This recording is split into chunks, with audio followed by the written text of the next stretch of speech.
My name is Patrick Bach. I am the GM of DICE in Stockholm.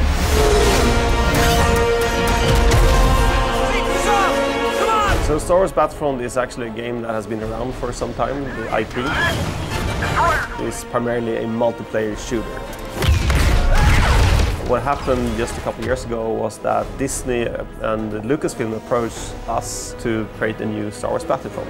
We are focusing the core of the game to the original trilogy, so it's episode 4, 5 and 6. So we went back to the roots of the IP and tried to figure out what that is.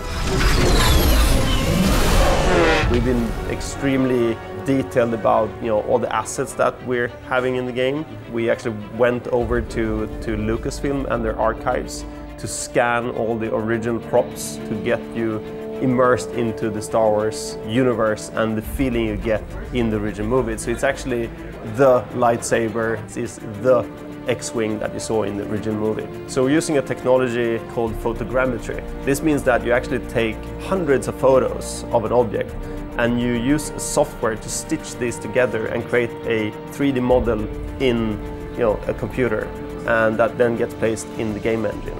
The interesting thing, of course, in the movies, a lot of these things were models, and in some cases they don't have all the detail that we need to have, because in the game you're free to do whatever you want, which means you can go up very, very close to an object and look at it from a 360 perspective, which is not the case in the movies, because you have a set frame, you have a set action that they do. And here you need to kind of extend that from what you saw in the movies and take that one step further to bring that into the game. And this is something that has not been used very much in gaming, but it adds a lot to the quality and the detail and the authenticity of everything that you bring into the game.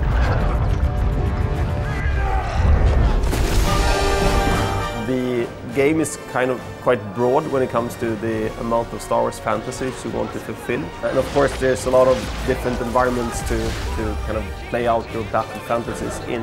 And like in the original movies, there's a real world location that resembles this. Like for instance, Hoth is from Norway. All the iconic battles from the original movies will be there. It's up to 40 players, which means you have these huge battles that you can enjoy with flying vehicles, have different types of ground vehicles. So if you want the Star Wars battles, this is the game for you.